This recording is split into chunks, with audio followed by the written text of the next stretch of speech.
আসবে বিজয় রক্ত আর জীবনের বিনিময়, আসবে বিজয় রক্ত আর জীবনের বিনিময়। বিপ্লবমান জীবন দেয়া বসে থাকা নয়, সে কোনদিন আসবে না রে করো যদি ভয়। ঠিক কিনা? জিয়ারতে মদিনা কি दिल में है तमन्ना, नहीं है मेरे पास सफर का समाना। बलगना बिकमालिही कशफत दुजा बिजमालिही, हसनत जमीअ खिसालिही শুধু মুসলমান নয়, এই দুনিয়ার ভিতরে যত নবী রাসূল আসছেন প্রত্যেকটা নবী রাসূলের ভিতরে সবচেয়ে শ্রেষ্ঠ নবীর উম্মত আমরা। কখনো আল্লাহ পাক রব্বুল আলামিনকে আমরা এই ব্যাপারে কোনো প্রকার দরখাস্ত করি নাই যে আল্লাহ আপনি আমাদেরকে শেষ জামানায় পাঠান, অথবা শেষ নবীর উম্মত বানান, অথবা মুসলমান বানান। এই টাইপের কোনো প্রকার দরখাস্ত না আমি করেছি না আপনারা করেছেন। কিন্তু আল্লাহ পাক রব্বুল আলামিন দয়া করে মহব্বত করে ভালোবেসে আমাদের সকলকে আখিরি নবীর উম্মত হিসেবে এই দুনিয়াতে প্রেরণ করেছেন। এর জন্য কি আমরা খুশি না বেজার? খুশি হলে আরো একবার বলেন আলহামদুলিল্লাহ। ভাইরা আমার, এই দুনিয়াতে লক্ষাধিক পয়গম্বর আসছেন। সব পয়গম্বরের ভিতরে শ্রেষ্ঠ পয়গম্বর মুহাম্মদুর রাসূলুল্লাহ সাল্লাল্লাহু আলাইহি ওয়াসাল্লাম। এই যে মুহাম্মদুর রাসূল বলছি, আপনারা সাল্লাল্লাহু আলাইহি ওয়াসাল্লাম বলছেন, এটা হচ্ছে আমার নবীর বৈশিষ্ট্য। দুনিয়াতে কোন নবীর নাম শোনার সাথে সাথে দুরূদ পড়া জরুরি বিষয় নয়, কিন্তু আমার নবীর নাম শোনার সাথে সাথে দুরূদ পড়া আপনার আমার জন্য ওয়াজিব হয়ে যায়। নবীজি ওই লোকের জন্য বদদোয়া করছেন যে লোক নবীর নাম শুনছে কিন্তু নবীর নামের উপরে দুরূদ পড়ে নাই। এই হচ্ছে আমাদের রাসূল। আমরা রাসূলের উম্মত দাবি করি, কিন্তু এই দেশে অসংখ্য মুসলমান আমরা আছি যারা রাসূলের উম্মত শুধুমাত্র মুখে দাবিদার, কিন্তু মারা বেলায় একদমই আমরা অপারগ। এই বাংলাদেশে আদমশুমারি হয়, আদমশুমারিতে মুসলমানের সংখ্যা বেশি না কম? হ্যাঁ, এদেশের সংখ্যাগরিষ্ঠ কে?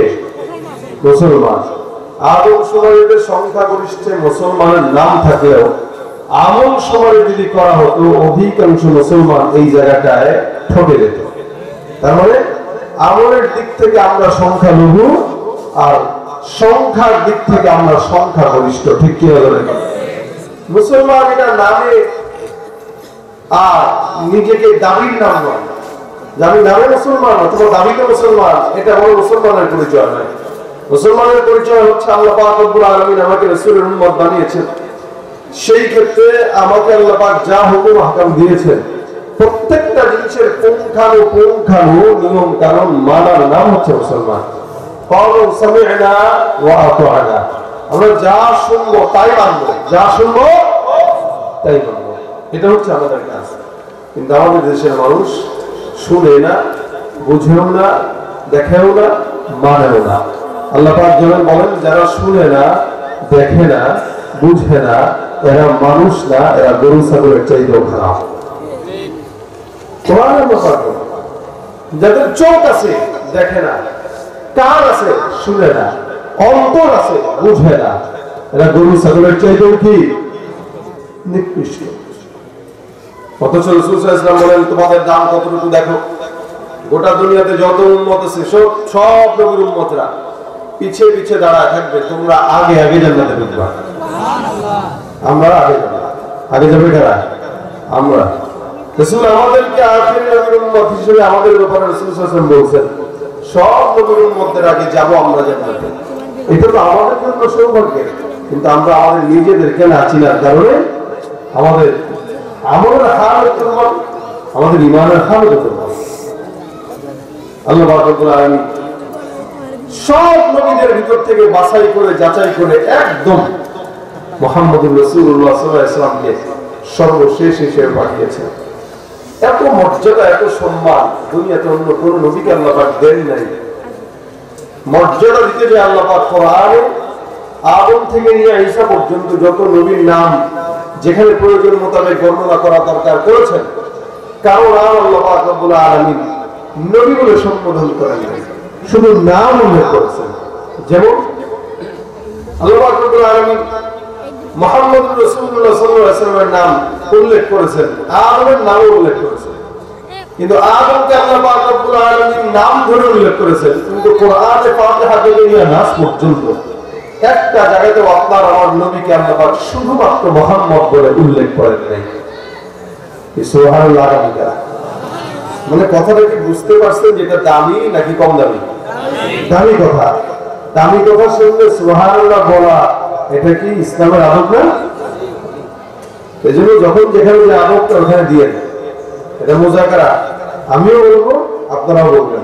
আমি একা বকবক করবো, আপনারা উঠে সময় চলে যাবেন, শুনে যাবেন, মনে থাকবে না। আর যদি মুজাকারা করেন তাহলে শোনার দ্বারা, মুজাকারার দ্বারা কিছুটা মনে থাকবে ইনশাআল্লাহ। আল্লাহ পাক আমাদেরকে আমল করার তৌফিক দান করুন। কি করে ভয় আছে আবার? কেউ বাধা করে দিবে? বাধা দেওয়ার তো আছে নাকি এখানে? আগে ছিল, এখন নেই। তবে এখনো অনেকে অনেক জায়গায় বাধাগ্রস্ত হচ্ছে, এটা মাথায় রাখতে হবে। যারা 15 বছর ক্ষমতায় থাকার পরেও মাত্র 40 মিনিটের মাথায় আল্লাহ পাক তাদেরকে পতন দিতে পেরেছে, ভবিষ্যতেও যদি কেউ তাদের ভূমিকায় আবার নিজেদেরকে পদার্পণ করে 20 মিনিট লাগবে না তাদেরকে আল্লাহ পাক ওপারে পারে জমায় দিবে। কথা ঠিক না? প্রত্যেকটা জালেমের বিচার আল্লাহ পাক করে কি করে না? এই জন্য ভাই দুনিয়াতে কাউকে ভয় করে পরোয়া করে চলার কোনো সুযোগ নাই। যে আল্লাহ পাক রব্বুল আলামিন 15 বছরের লাগাতার সরকারকে বিদায় করতে পারে, ও আল্লাহ আপনাকে আমাকেও পারবে। সুতরাং দুনিয়ার কোন নেতার কথা শুনে, কোন নেতার পিছনে ঘুরে আর আমাদের করার ইচ্ছা নাই, কাজও নাই। যতদিন হায়াত বাঁচবে, হায়াত থাকবে, আল্লাহ পাকের গোলামি চলবে। কার গোলামি চলবে? তাকবীর। ওই ময়দানেতে যেতে তোমাকে হবে, প্রয়োজনে সমরকটুকু জমিনেই ঢেলে দেবে। ওই ময়দানেতে যেতে তোমাকে হবে, প্রয়োজনে সমরকটুকু জমিনেই ঢেলে দেবে। তবুও তোমায় লড়তেই হবে, মানিবে না পরাজয়। তবুও তোমায় লড়তেই হবে, মানিবে না পরাজয়। বিপ্লব মানে জীবন দেয়া, বসে থাকা নয়। সে কোনদিন আসবে না রে করো যদি ভয়। বিপ্লব মানে জীবন দেয়া, বসে থাকা নয়। সে কোনদিন আসবে না রে করো যদি ভয়। আসবে বিজয় রক্ত আর জীবনের বিনিময়। আসবে বিজয় রক্ত আর জীবনের বিনিময়। বিপ্লব মানে জীবন দেয়া, বসে থাকা নয়। সে কোনদিন আসবে না রে করো যদি ভয়। ঠিক কিনা? ভয় পাবো কাকে?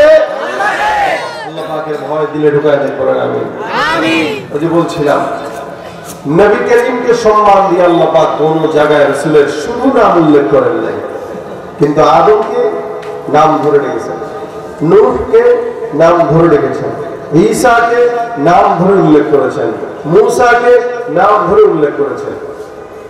প্রত্যেকটা নবীদেরকে যাদের নাম আল্লাহ পাক কোরআনে আনছেন, এদেরকে নাম ধরে বর্ণনা করেছেন।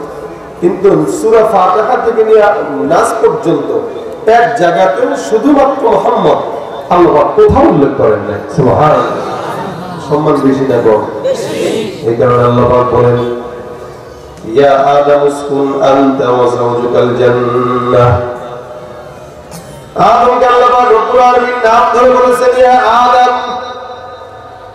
আল্লাহ পাক বলেন হে বনি আদম।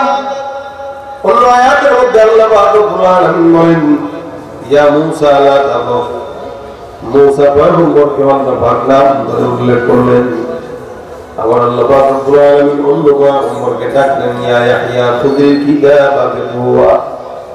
ইয়াহইয়া পয়গম্বরকে আল্লাহ পাক রব্বুল আলামিন এই জায়গায় নাম ধরে উল্লেখ করেছেন। আরেক আয়াতে আল্লাহ পাক রব্বুল আলামিন বলেন ইয়া নূহু হুবিতু বিসালামিন মিন্না ওয়া বারাকাতিন আলাইহি। এখানে নূহ পয়গম্বরকে আল্লাহ পাক রব্বুল আলামিন নাম ধরে উল্লেখ করলেন। আল্লাহ পাক বলেন ওয়া ইব্রাহিম ওয়া ইসমাঈল ওয়া যালকিফ। ইব্রাহিম নবী, ইসমাঈল নবী, যুলকিফকে আল্লাহ পাক নাম ধরে বললেন। ইয়াকুব পয়গম্বরকে নাম ধরে রেখেছেন, ইউনুস পয়গম্বরকে নাম ধরে রেখেছেন, আল্লাহ পাক ইসমাঈল পয়গম্বরকে নাম ধরে রেখেছেন, ইব্রাহিম পয়গম্বরকে নাম ধরে রেখেছেন, জাকারিয়া পয়গম্বরকে নাম ধরে রেখেছেন, আদম পয়গম্বরকে নাম ধরে রেখেছেন। কিন্তু আপনার আমার পয়গম্বর মুহাম্মদুর রাসূলুল্লাহ সাল্লাল্লাহু আলাইহি ওয়াসাল্লামকে আল্লাহ পাক রব্বুল আলামিন যখন ডাকার প্রয়োজনীয়তা অনুভব করলেন, আমার আল্লাহ ডাক দিয়ে বলেন, ইয়া আইয়ুহান নবী। সুবহানাল্লাহ। সব নবীদেরকে আল্লাহ পাক নবী নবী বলে, আদম বলে, ঈসা বলে, ইয়াহইয়া বলে, জাকারিয়া বলে, ইসমাঈল বলে, ইব্রাহিম বলে, ইউনুস বলে, ইদ্রিস বলে, ইউসুফ বলে, ইব্রাহিম বলে, সব নবীদেরকে ডাক দেয়। আমার পয়গম্বরকে আল্লাহ পাক ডাক দিয়ে বলেন, ইয়া আইয়ুহান নবী, হে নবী। এখানে আল্লাহ পাক রব্বুল আলামিন নবী বলে ডাকে। অন্য আয়াতের মধ্যে আল্লাহ পাক ডাক দিয়ে বলেন, ইয়া আইয়ুহার রাসূল। আল্লাহ পাক কখনো নবী বলেছেন, কখনো রাসূল বলে সম্বোধন করেছেন, কিন্তু এই জায়গায় কোন জায়গায় আল্লাহ পাক এভাবে ডাকেন নাই, ইয়া মুহাম্মদ এটা ডাকেন নাই। কারণ আল্লাহ পাক বলেন সব নবী আলাদা, মুহাম্মদ আলাদা। মুহাম্মদ রাসূলুল্লাহ সাল্লাল্লাহু আলাইহি ওয়াসাল্লাম বলেন, আমাকে আল্লাহ পাক রব্বুল আলামিন জমিনে আসার কারণে, আসার জন্য আমি থেকে আদম পর্যন্ত যত মা আমাদের মাঝখানে আসছে, অর্থাৎ আমার মা, তার মা, তার মা, তার মা করে করে হাওয়া পর্যন্ত যত মা মাঝখানে আসছে, শুধুমাত্র আমার চরিত্রে কলঙ্ক যেন লেপন না হয়, প্রত্যেকটা মাদেরকে আল্লাহ পাক একটা মা ও কেউ কোনদিন চরিত্র হরণ করার নাই। মা বালাত ইমরাতু নবীন কত নবী বলেন, কোন নবীর মা নাই আলহামদুলিল্লাহ জানাকারী নাই। নবী মুহাম্মদ রাসূলুল্লাহ সাল্লাল্লাহু আলাইহি ওয়াসাল্লামকে আল্লাহ পাক জমিনে আসন করার কারণে প্রেরণ করার জন্য, আল্লাহর নবীকে পবিত্র রাখার জন্য নবীর মা, নানি, দাদি প্রত্যেকটা মায়েদেরকে আল্লাহ পাক নিজের কুদরতি ভাবে হেফাজত করেছে। এটা হলো আমার পয়গম্বর। নবী বলেন সব নবীদেরকে আল্লাহ পাক নাম ধরে রাখলেও আমাকে আল্লাহ পাক ডেকেছেন, ইয়া আইয়ুহান নবী, ইয়া আইয়ুহার রাসূল। আমার আল্লাহ পাক কখনো কখনো পয়গম্বর শোয়া চাদর মুড়ি দিয়া শীতের মধ্যে আল্লাহ পাক রব্বুল আলামিন রাসূলের দিকে তাকায় ডাক দিয়ে বলেন, ইয়া আইয়ুহাল মুযাম্মিল, হে চাদরওয়ালা। আল্লাহ পাক আয়াতের মধ্যে বলেন, ইয়া আইয়ুহাল মুদাথথির।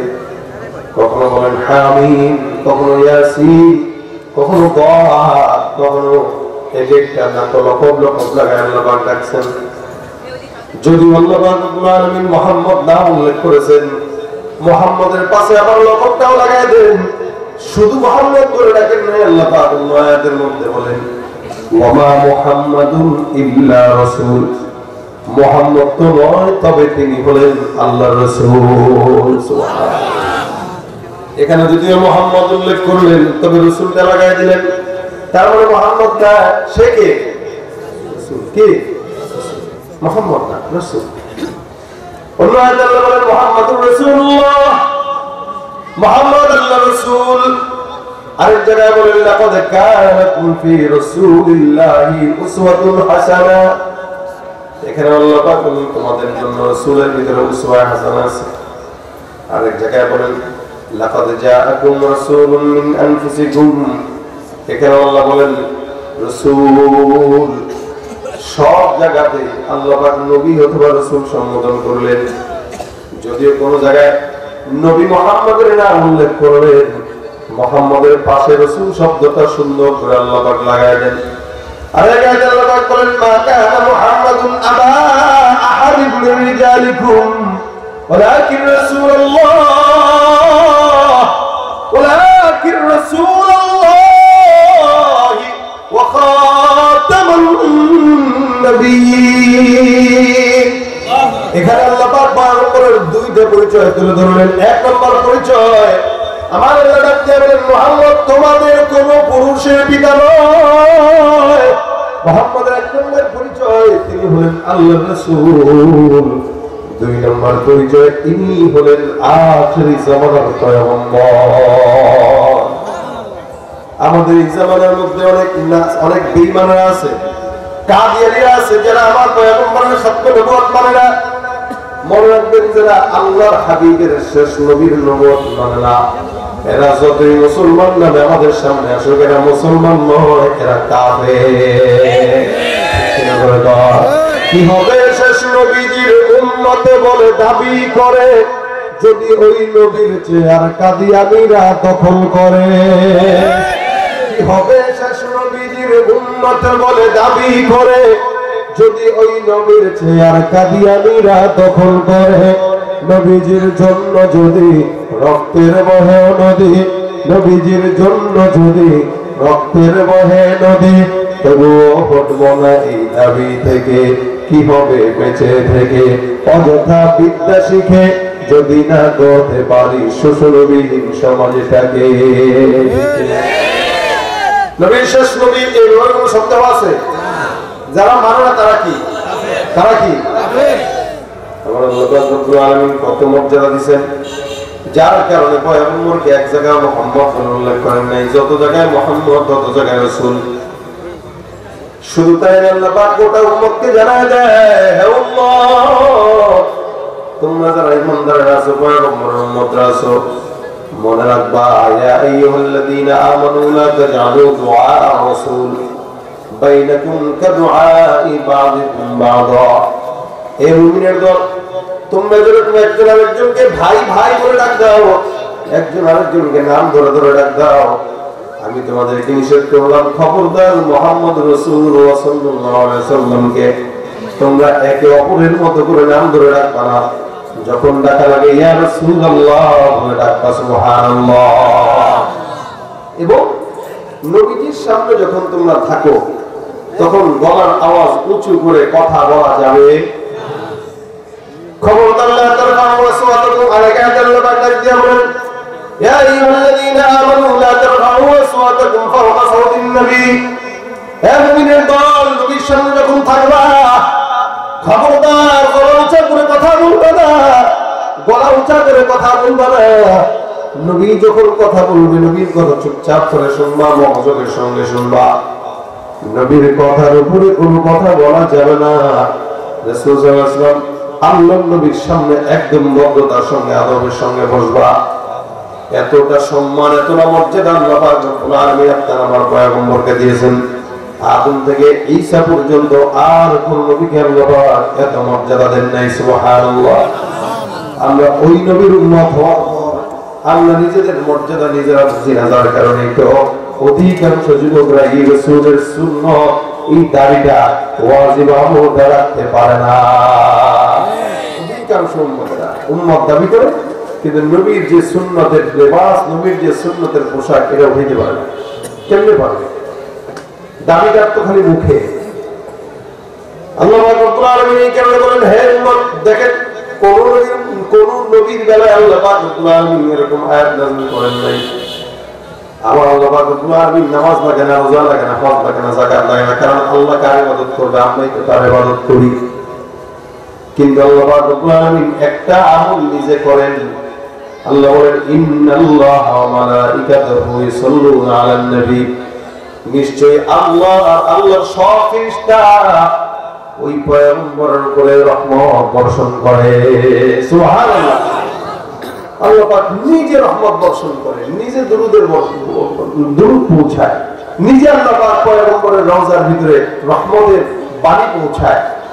এটা অন্য কোন নবীর ব্যাপারে আল্লাহ পাক বলেন নাই। এইজন্য আল্লাহ তোমাদেরকে আদেশ দিলেন, আমাদেরকে আদেশ দিলেন, ইয়া আইয়ুহাল্লাযীনা আমানু মুমিনুনা সাল্লু আলাইহি ওয়া সাল্লিমু তাসলিমা। তোমরাও ওই নবীর উপরে দরুদের আমল পেশ করো। সুবহানাল্লাহ। এইজন্য নবী করিম সাল্লাল্লাহু আলাইহি ওয়াসাল্লাম বলেন, কেউ যদি আমার সঙ্গে জান্নাতে থাকতে চায়, আমি তো জান্নাতুল ফিরদাউসের সবচেয়ে আলা মাকামে থাকবো। কোন উম্মত যদি আমার সঙ্গে জান্নাতে থাকতে চায়, আমরা তো থাকতে চাই ইনশাআল্লাহ। ইনশাআল্লাহ আল্লাহ কবুল করুন। আমিন। নবী বলেন, আওলান নাস বি ইয়াউমিল কিয়ামাহ, আওলান নাস বি ইয়াউমিল কিয়ামাতি আকসারুহুম আলাইহি সালাহ। নবী করিম সাল্লাল্লাহু আলাইহি ওয়াসাল্লাম বলেন, কোন ঈমানদার বান্দা যদি জান্নাতে আমি নবীর সঙ্গে থাকতে চায়, ওই ব্যক্তিটা যেন আমি নবীর উপরেই বেশি বেশি দুরূদের আমল করে। সুবহানাল্লাহ। কারণ এই আমলটা আমার আল্লাহ নিজেই করেন। ইন্নাল্লাহা ওয়া মালাইকাতাহু ইউসাল্লুনা আলান নবী, নিশ্চয়ই আল্লাহ আল্লাহর ফেরেশতারা ওই পয়গম্বরের উপর রহমত বর্ষণ করে। আপনি আমি না করলেও কি আমার আল্লাহ নবীর জন্য একাই যথেষ্ট। দুনিয়াতে আপনি আমার পয়গম্বরের সুন্নাত না মানলে আপনার ক্ষতি, মানলে আপনার লাভ। আমরা মনে করি রাসূলের সুন্নাত মানলে না মানলে আমার কি আসে যায়, নবীর কি আসে যায়। ভাই মনে রাখবেন, এই দুনিয়াতে আল্লাহর নবীর সমস্ত গুরুত্বপূর্ণ যে প্রশংসা গাওয়া, রাসূলের তাআত করা, এগুলো আপনি আমি আর কতটুকু করব? আল্লাহর নবী প্রশংসা গাওয়ার জন্য আমার আল্লাহ রব্বুল আলামিন এটা যথেষ্ট। শুধু আমরা একা নয়, গোটা তামাম মাখলুকাত আসমান জমিন সহ আমার পয়গম্বরের নামের দুরূদের আমল করে। সুবহানাল্লাহ। আসমানে যত ফেরেশতা আছে তারাও করে, জমিনের ফেরেশতাও করে, সারা দুনিয়ার ফেরেশতাও করে। এখন আপনার কাছে বলা হবে ফেরেশতা বলা হয় 10,000 10 কোটি অথবা 1 লক্ষ কোটি না, কোটি কোটি ফেরেশতা আল্লাহ রব্বুল আলামিন জমিনের মধ্যে বান্দার জন্য নিযুক্ত করে রেখেছেন, আসমানে রেখেছেন। রাসূল করিম সাল্লাল্লাহু আলাইহি ওয়াসাল্লাম বলেন, এত ফেরেশতা এই দুনিয়াতে একটা ঘর আছে যার নাম হলো বাইতুল্লাহ। আল্লাহর ওই ঘরটা দুনিয়ার মানুষরা তাওয়াফ করে, আমরা তাওয়াফ করি, আপনারা তাওয়াফ করেন। এই জায়গায় কোনো ধরা বাধা নিষেধ নাই। একটা লোক যতবার মন চায় ততবার তাওয়াফ করবে, কেউ নিষেধ করবে না। কিন্তু এই বাইতুল্লাহ ঠিক বরাবর চুটে একটা বাইতুল মামুর নামে একটা ঘর আছে। এই দুনিয়ার বাইতুল্লাহ তাওয়াফ করে আল্লাহর বান্দারা, আসমানের বাইতুল মামুর তাওয়াফ করে আল্লাহর ফেরেশতারা। একবার একটা দলের মধ্যে যখন তারা তাওয়াফ করে, এক দলের মধ্যে 70,000 ফেরেশতা তাওয়াফ করতে পারে। একটা দল একবার তাওয়াফ করার পর আর জিন্দেগিতে তাদের তাওয়াফ করার সুযোগ আসে না। তার মানে বুঝে কত কোটি কোটি কোটি কোটি কোটি কোটি ফেরেশতা, এই সব ফেরেশতা রাসূল সাল্লাল্লাহু আলাইহি ওয়াসাল্লামের দুরূদের আমল পৌঁছাইতে থাকে। এই জন্য আল্লাহ পাক ডাক দেন, ইয়া আইয়ুহাল্লাযীনা আমানু সাল্লু আলাইহি ওয়া সাল্লিমু তাসলিমা। হে মুমিন, তোমরা রাসূলের উপর দরুদ পড়ো, পেশ করো, সালাম পাঠাও, রহমত বর্ষণ করো। নবী করিম হাদিসের মধ্যে বর্ণনা করেন, সাল্লাল্লাহু আলাইহি সাল্লাতুল ওয়াহিদা সাল্লাল্লাহু আলাইহি আশারা। একবার যদি কোন ইমানদার নবীর উপর দরুদের আমল করে, আল্লাহ নবী রাখতে হয় আল্লাহ ওই বান্দার উপরে 10 বার রহমত নাযিল করে। শুধু তাই না, অন্য হাদিসে আসছে কেউ যদি একবার দরুদের আমল করে আল্লাহ পাক রব্বুল আলামিন তার উপরে 10টা গুনাহ মাফ করে দিবেন। কেউ যদি একবার দরুদ পড়ে আল্লাহ পাক তাকে 10 বার সম্মান বুলন্দ করে দিবেন। সুবহানাল্লাহ। আমলটা একদম ছোট্ট, বড় কোনো আমল নয়, কিন্তু আমলটা করার দ্বারা উম্মতের সঙ্গে পয়গম্বরের তাল্লুক মজবুত হয়ে যায়। আমরা নিজেরা মুমিন দাবি করি কিন্তু ইমানদার দাবি করি ইমান নাই। আমরা নিজেরা সুন্নি দাবি করি, সুন্নাত মানি না, দাঁড়িয়ে রাখি না, নামাজও করি না, টুপিও মাথায় দিই না, পাগড়িও রাখি না। যতই মুমিন দাবি করেন না কেন, আল্লাহর কাছে ইমানদারের খাতায় নাম যদি না থাকে, আপনি মুমিন নয়, মুনাফিক, বেঈমান। ঠিক কিনা? নবীর উম্মত দাবি করো, সুন্নাত মানো না, নবীর অপমানে তোমার হৃদয় কাঁদে না। ঠিক কিনা? নবীর উম্মত দাবি করো, সুন্নাত মানো না, নবীর অপমানে তোমার হৃদয় কাঁদে না।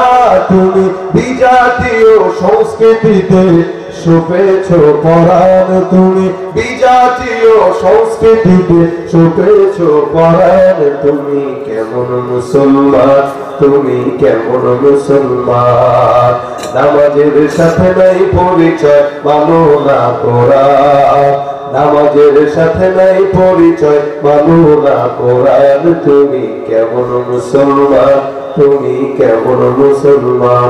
তুমি রমজান এলে রাখো না রোজা, দিনকে করো আঘাত, পয়সা করির নেই তো অভাব, দাও না তোর যাকাত। রমজান এলে রাখো না রোজা, দিনকে করো আঘাত, পয়সা করির নেই তো অভাব, দাও না তোর যাকাত। তুমি ইমানদারের বড়াই করো, নেই তোমার ইমান।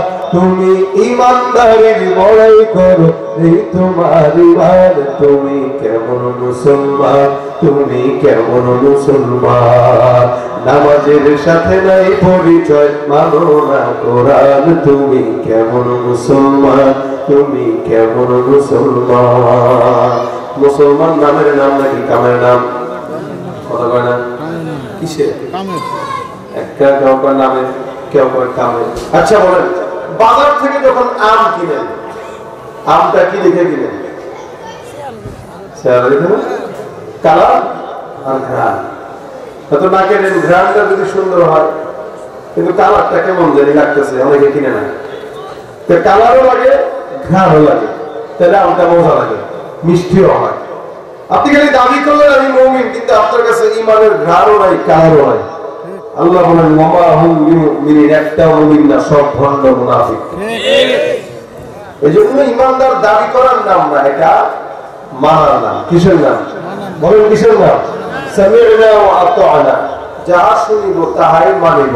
যারা শুনেও না, মানেও না, বুঝেও না, দেখেও না, আল্লাহ বলেন উলাইকা কাল আনআম বাল হুম আদাল, এগুলো সব গরু ছাগলের মতো, তার চেয়ে খারাপ।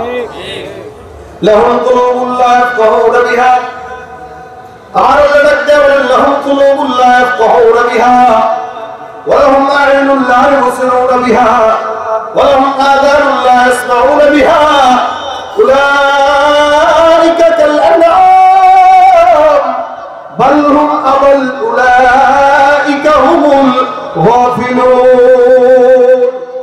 আল্লাহ পাক রব্বুল আলামিন বলেন কিছু কিছু বান্দারা আছে লাহুম কুলুবুন লা ইয়াফকাহুনা বিহা, যাদের কলব আছে লেকিন তারা বোঝে না। কলব আছে, কি করে না? বোঝে না। ওয়ালাহুম আ'ইনুন লা ইবসিরুনা বিহা, যাদের চক্ষু আছে লেকিন দেখে না। ওয়ালাহুম আযানুন লা ইয়াসমাউনা বিহা, কান আছে শোনে না। তার মানে আসলে কান আছে শোনে না, বিষয়টা এরকম না। আসলে অন্তর আছে দেখে বুঝে না, বিষয়টা এরকম না। লাহুম কুলুবুন লা ইয়াফকাহুনা বিহা, অন্তর আছে বুঝে না। তার মানে রাজনীতি বুঝে, কেমনে মারামারি করা লাগবে বুঝে, কেমনে ভোট করা লাগবে বুঝে, কেমনে মানুষের জায়গা চুরি করা লাগবে, কেমনে একজনকে কষ্ট দেওয়া লাগবে, কেমনে কাউকে ঠকানো লাগবে, এটা বুঝে। কিন্তু আল্লাহর কোরআন বুঝে না। আছে না নাই? দুনিয়ার সব বাটপারি বুঝে, ধান্দারি বুঝে, কিন্তু ইসলাম বুঝে না।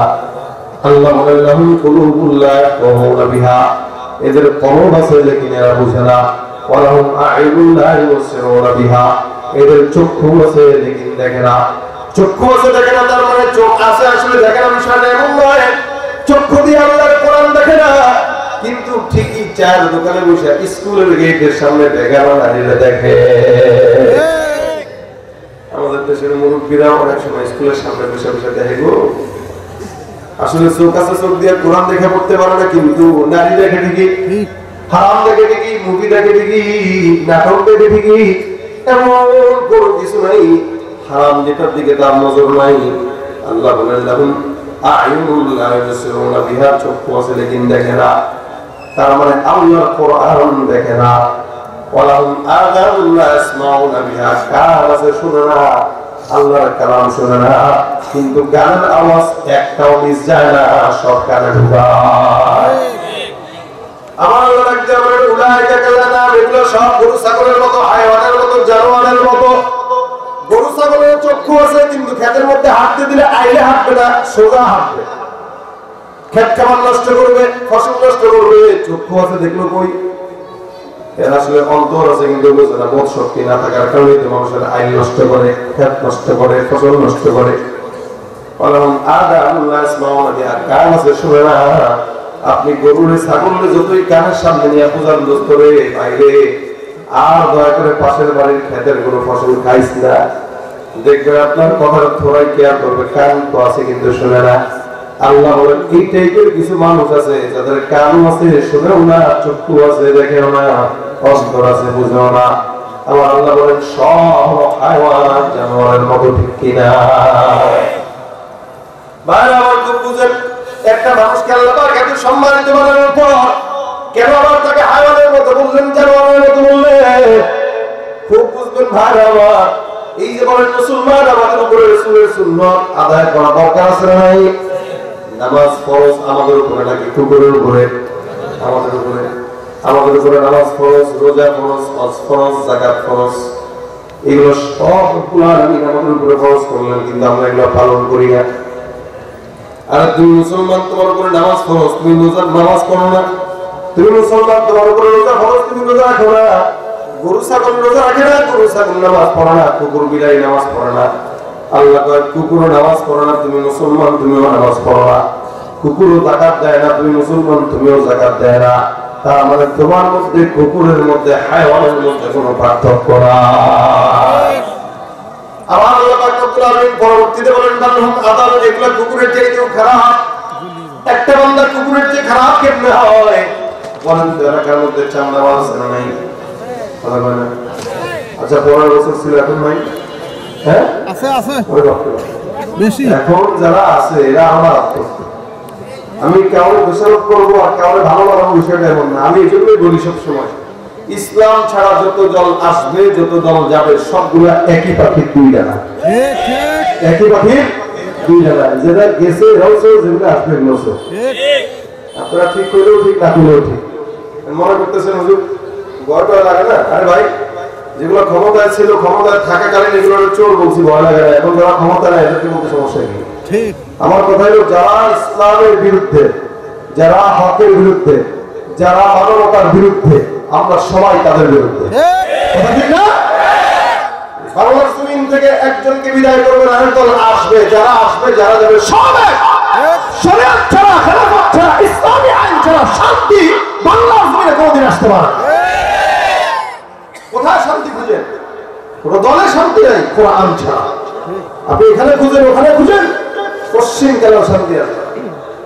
এই জন্য ভাই আমার, এলাকার মধ্যে চুরি, রাহাজানি, সন্ত্রাসী, ডাকাতি, হত্যা সবকিছু গরু ছাগল করে না, মানুষ করে। কোনদিন তো কোন গরু ছাগলকে দেখেন নাই খুন খারাপি করতে? করছে কে বলে? মানুষ। আল্লাহ বলেন যে চাঁদাবাজি এটা কুকুর করে না, শুয়োর করে না, হাইওয়ান করে না, জানোয়ার করে না। এই চাঁদাবাজির মতো একটা খারাপ কাজ তুই মানুষ হওয়ার পরে করলি, তার মানে তোর মধ্যে কুকুরের মধ্যে পার্থক্য নাই, কিন্তু তুই কুকুরের চাইতেও খারাপ। চেহারাটা দেখতে ভালো, পোশাকটাও চমৎকার, অন্তরে তার কালি ভরা, কাজটা বড় কদাকার। চেহারাটা দেখতে ভালো, পোশাকটাও চমৎকার, অন্তরে তার কালি ভরা, কাজটা বড় কদাকার। এই মানুষের ভিড়ে আজ আসল মানুষ নাই রে নাই, এই মানুষের ভিড়ে আজ আসল মানুষ নাই রে নাই।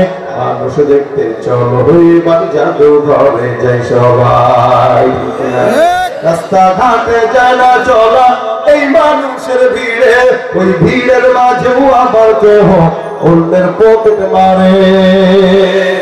থাকতে পারে কিনা? এখানে থাকতে পারে কিনা? রাস্তা ঘাটে যায় না চলা এই মানুষের ভিড়ে, ওই ভিড়ের মাঝেও আবার কেহ অন্যের পকেট মারে। তাকেও যদি মানুষ বলো আমার বলার কিছু নাই, তাকেও যদি মানুষ বলো আমার বলার কিছু নাই। মানুষ দেখতে চলো এবার জাদু ঘরে যায় সবাই, আরে সাধের দুনিয়ায় মানুষ পাওয়া বড় দায়। মানুষ দেখতে চলো এবার জাদু ঘরে যায় সবাই, ঠিক কিনা? আমরা সব মানুষ দেখা গেলেও আসলেই মানুষ না। কিছু কিছু মানুষ হায়াওয়ান, জানোয়ারের চাইতেই খারাপ। ভাই আমার খুব বুঝ করে কেন আল্লাহ পাক রব্বুল আলামিন বলেন, ইনসান তুমি যদি দামি হও, দামি হতে চাও, পয়গম্বরকে মানো, পয়গম্বরের পিছনে ছুটো। আমি আল্লাহ যেই নবীর পাগল, গোটা আসমান জমিন যেই নবীর পাগল, ওই নবী বলেন তুমি আমার সঙ্গে জান্নাতে যদি থাকতে চাও, আওয়ালান নাস ইয়াউমাল কিয়ামাতি আকসারুহুম আলাইয়া সালাহ। যে ব্যক্তি যত বেশি নবীর উপরে দুরূদ আমল করবে, ওই ব্যক্তি তত আগে রাসূলের সঙ্গে জান্নাতে যাবে। সুবহানাল্লাহ। নবী বলেন আমার পাশের ঘরে যদি কেউ থাকতে চায়, যে আমি বসা আমার পাশের ঘরে, আমার সামনের ঘরে, আমার পিছনের ঘরে, আমার ডান বায়ের ঘরে যে কেউ থাকতে যাবে, ওই ব্যক্তি যদি বেশি দুরূদ পড়ে তা আমার পাশের ঘরে থাকতে পারবে।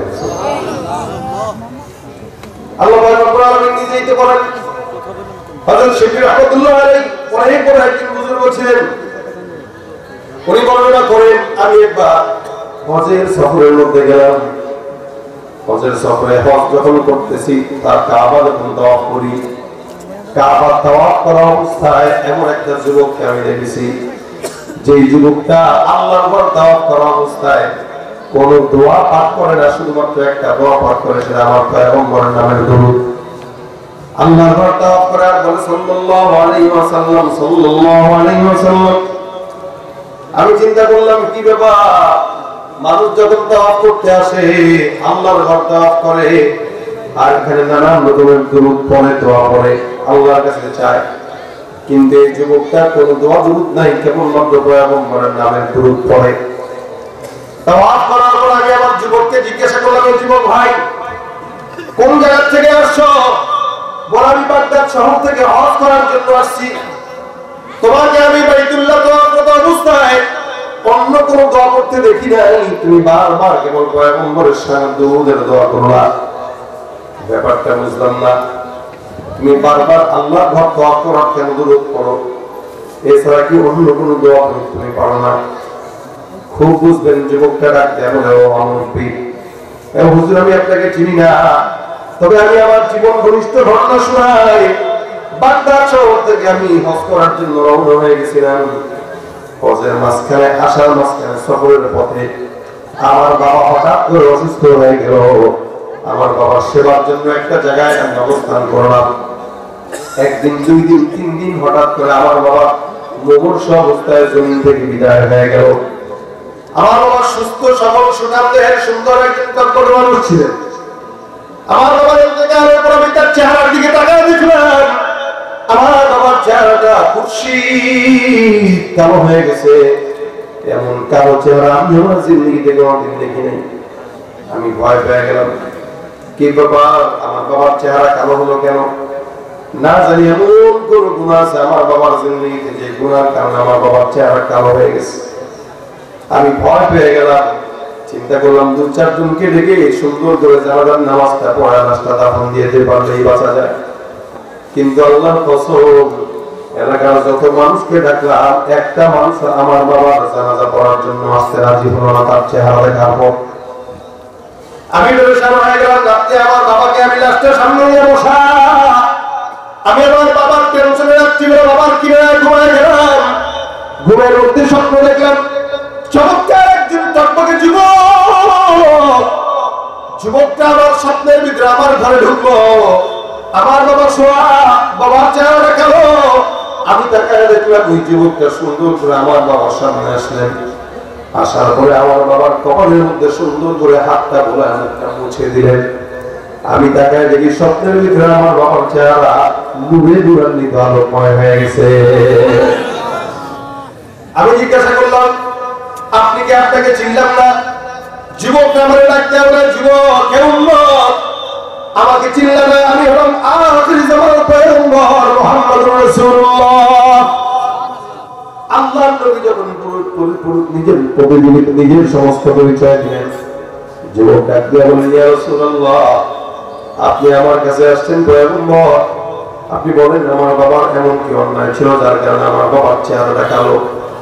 যুবক ডাক দিয়ে বলে, হুজুর আমি আমার পয়গম্বরকে স্বপ্নে যুগে জিজ্ঞাসা করলাম, আমার রাসূল, আমার বাবার চেহারা কালো হওয়ার পিছনে কারণটা কি, আর সুন্দর হওয়ার পিছনে কারণটা কি? পয়গম্বর মুহাম্মদুর রাসূলুল্লাহ সাল্লাল্লাহু আলাইহি ওয়াসাল্লাম আমাকে বর্ণনা করলেন। স্বপ্নের মধ্যে নবী আমাকে বললেন, যুবক তোমার বাবা প্রত্যেকদিন আমার কাছে 100 বার অথবা 1000 বার দরুদ শরীফের আমল পৌঁছাইতো। আজকে যখন আমি তোমার বাবার দরুদের আমল পাই নাই, প্রতিদিন ফেরেশতারা আমার কাছে আমল পৌঁছায়, আজকে যখন তোমার বাবার কোনো আমল আমার কাছে আসলো না, আমি চিন্তা করলাম তোমার বাবা মনে হয় বিপদে পড়ছে। আমি জানতে পারলাম তোমার বাবা জমিনে আনলাই, যার কারণে আমি আল্লাহর পয়গম্বর তোমার বাবার দরুদের বরকতের উসিলায় আমি নিজেই তোমার বাবার সুপারিশের জন্য আসলাম। এই দরুদের বরকতে তার চেহারা আলোকময় হয়ে গেছে। আমি রাসূলকে স্বপ্ন দেখলাম, এর ভিতরে আর কোনো কথা আমার মনে নাই। আমি ঘুম থেকে উঠে গেলাম, রাসূলের সাথে স্বপ্নে আমার অনেক কথা হলো। যুবকটা লাগতে বলল, হুজুর স্বপ্ন থেকে উঠে দেখলাম, ঘুম থেকে উঠে দেখলাম, সর্বপ্রথম আমি আমার বাবার চেহারার দিকে তাকাই। আমি আমার বাবার চেহারার দিকে তাকায় দেখি, যেই বাবার চেহারা যত কুৎসিত থাকুক না কেন, আল্লাহ নবীর স্বপ্নের বরকতে আমার বাবার চেহারা আসলেই আলোকময় উজ্জ্বল হয়ে গেছে। আমি আমার বাবার চেহারার দিকে তাকায় এখন নিজে মুগ্ধ হয়ে যাই। এত চমৎকার চেহারা, এই চেহারা এত বরকতময়। নবী করিমের বরকতে আমার বাবার চেহারা এখন আলোকময় হয়ে গেছে। আমি ওই যে আমার পয়গম্বরের কথা, আমার বাবা প্রতিনিয়ত দুরূদ শরীফের আমল করতেন, এই আমলটা আমার মাথার মধ্যে ঢুকে গেছে। আমি আমার বাবার লাশের জানাজা দেওয়ার জন্য এলাকার মধ্যে এলান করলাম, হুজুর আল্লাহর কসম আমার বাবার লাশের জানাজার নামাজ পড়ার জন্য নামাজটা যখন আমরা শেষ করলাম, দাঁড়াইলাম, শেষ করলাম, তাকায় দেখি হাজার হাজার হাজার হাজার মানুষ আমার বাবার জানাজার নামাজের জন্য হাজির হয়ে গেছে। আমার কাছে মনে হইল আসমানের ফেরেশতারা পর্যন্ত আমার বাবার জানাজার জন্য চলে আসছে। আমি সেদিন থেকে নিয়ত করলাম, জীবনে যদি কোনো আমল করা লাগে দুরূদের আমল করব, যত বড় লাগে দুরূদের আমল করব। এই কারণে আমি হজের সফরে এসে বাইতুল্লাহ তাওয়াফ করি আর বলি সাল্লাল্লাহু আলাইহি ওয়াসাল্লাম, সাল্লাল্লাহু আলাইহি ওয়াসাল্লাম, সাল্লাল্লাহু আলাইহি ওয়াসাল্লাম, সাল্লাল্লাহু আলাইহি ওয়াসাল্লাম। কারণ আমার নবী বলেন একবার পড়বা 10টা গুনাহ মাফ, 10 বার রহমত নাযিল। আমার আল্লাহ পাক রব্বুল আলামিনের হাবিব ডাকে বলেন, যুবক কোন বান্দা যখন দুরূদ শরীফ পড়বে, আল্লাহর কিছু ফেরেশতারা আছে যারা নিজেরা আমি নবীর কাছে ওই বান্দার নাম সহ ঠিকানা সহ সব দুরূদের আমল আমি পয়গম্বরের আমল আমার কাছে আমার রওজায় পৌঁছায় দেয়। সপ্তাহে একদিন নাম সহ ঠিকানা সহ সমস্ত আমল নামা রাসূলের রওজায় পেশ করা হয়। পরে জোকা থেকে আব্দুল্লাহ ছেলে আব্দুর রহমান, রাসূল আপনার নামে 10 বার দুরূদ পাঠাইছে, এটা রাসূলের কাছে পৌঁছায়। আচ্ছা বলেন, আপনার এলাকার কোন মানুষ যদি আমাকে সপ্তাহে একদিন খোঁজ নেয়, আমি তাকে মোটামুটি চিনব। আর যে লোকটা সপ্তাহে 2 দিন খোঁজ নেয় একটু বেশি চিনব। যে লোকটা প্রত্যেক দিন খোঁজ নেয় তার সঙ্গে আমার সম্পর্ক থাকবে গভীর থেকে গভীর বন্ধুত্বের সম্পর্ক। নবী বলেন কোন ইমানদার যখন বারবার আমার দুরূদের আমল পড়ে, সে যত বেশি করবে তত বেশি আমার কাছে পরিচিত হয়, যত বেশি পরিচিত হবে তত আগে আগে আমি নবী তার জন্য সুপারিশ করে দেব। বিশাল বড় বড় লম্বা দুরূদ আছে, দুরূদগুলো যদি পড়তে কষ্ট হয়, ছোট্ট দুরূদ রাসূল করিম সাল্লাল্লাহু আলাইহি ওয়াসাল্লাম শিখাই দিলেন। সাল্লাল্লাহু আলাইহি ওয়াসাল্লাম, সাল্লাল্লাহু আলাইহি ওয়াসাল্লাম, সাল্লাল্লাহু আলাইহি ওয়াসাল্লাম পড়া থাকেন। সাল্লাল্লাহু আলাইহি ওয়াসাল্লাম, সাল্লাল্লাহু আলাইহি ওয়াসাল্লাম, সাল্লাল্লাহু আলাইহি ওয়াসাল্লাম। জিন্দেগিতে বরকত পান না, ব্যবসায় বরকত পান না, হায়াতে বরকত পান না, আপনি আপনার জীবনে প্রত্যেকটা মুহূর্ত যদি রাসূলের দুরূদ পড়তে পারেন, ইনশাআল্লাহ বরকত দেওয়ালা কে। এবারে আপনি আমি না বললেও সমস্যা নাই, কারণ আমার আল্লাহ পাক নিজে বড় আসমানের ফেরেশতারা পড়ে। আপনি আমি আমার পয়গম্বরের কতটুকু মান মর্যাদা সম্মান বর্ণনা করব। আমার আল্লাহ পাক রব্বুল আলামিন পয়গম্বরের সম্মান বর্ণনা করার জন্য এটাই যথেষ্ট। এ মুসলমান, এই কারণে দুনিয়ার কোন মানুষ যদি আমার পয়গম্বরের নাম না নেয় তাতেও কোনো আপত্তি নাই, কারণ আমার নবীর প্রেমে পাগল স্বয়ং আমার আল্লাহ নিজে। সুবহানাল্লাহ। মুহাম্মদ মেদে হামদে খুদা বস, খুদা মদহে আফরি মুস্তাফা বস, মুহাম্মদ আজ তুমি খাম খুদা খুদায়া আস মুস্তাফা। আল্লাহ পাক রব্বুল আলামিন আমাদের সকলকে রাসূলের নামের দুরূদ পড়ার তৌফিক দান করুন। আমিন। পড়বেন ইনশাআল্লাহ। ইনশাআল্লাহ। এই দুরূদে মানুষের আমলনামায় বরকত হয়, সম্পদে বরকত হয়। যত বড় বিপদ আসুক না কেন, সব বিপদ থেকে আল্লাহ পাক বান্দাকে হেফাজত করে। এজন্য হাঁটেন, বসেন, শুয়ে থাকেন, ব্যবসা